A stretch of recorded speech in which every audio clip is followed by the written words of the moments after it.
మొదలై కేవలం 200 సంవత్సరాలు, కానీ లక్షల సంవత్సరాలకు ముందే సరిగ్గా ఇలాంటి ఆకారాలతో మన ఆలయాల విమాన గోపురాలు, గాలి గోపురాలు, ధ్వజస్తంభాలు నిర్మించబడ్డాయి.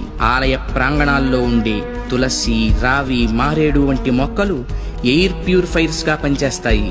ఆలయాల్లో అర్చకులు చేసే ముద్రలు ఆక్యుప్రెజర్ గా మారి శరీరంలోని ప్రాణశక్తిని ప్రేరేపిస్తాయి. వీటి ద్వారా వీళ్ల కాన్సంట్రేషన్ హై లెవెల్ కి చేరుతుంది. దీన్నే తంత్రం అంటారు. వాళ్ళు పలికే శబ్దాలు ఎలక్ట్రోమాగ్నెటిక్ వేవ్స్, విద్యుదయస్కాంత శక్తి తరంగాలుగా మారతాయి.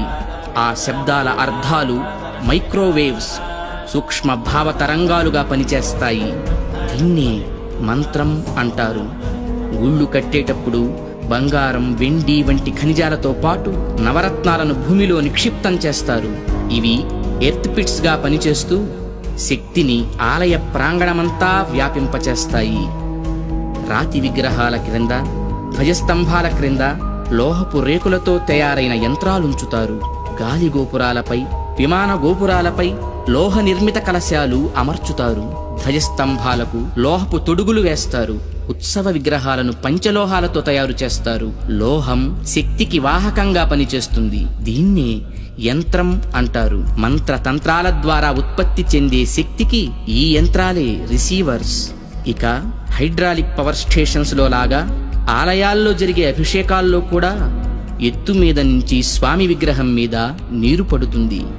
దానివల్ల పొటెన్షియల్ ఎనర్జీ కైనెటిక్ ఎనర్జీగా మారుతుంది. ఇలా మంత్ర తంత్ర యంత్ర ప్రక్రియలతో విశ్వవ్యాప్తంగా ఉన్న ఇంటర్నల్ ఎనర్జీని రిసీవ్ చేసుకొని అందరికీ అందించే కాస్మిక్ పవర్ స్టేషన్స్ మన ఆలయాలు.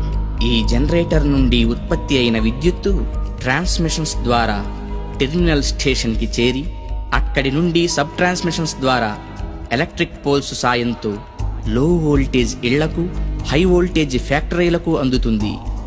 సరిగ్గా ఈ జనరేటర్ లాగే గర్భగుడిలోకి చేరిన శక్తి అంతరాలయమంతా ప్రసరించి పరివార దేవతల ద్వారా విస్తరించి ఎలక్ట్రిక్ పోల్స్ వంటి ధ్వజస్తంభాల సాయంతో సామాన్యుల నుంచి మహాభక్తుల దాకా వాళ్ళ స్థాయికి తగ్గట్టు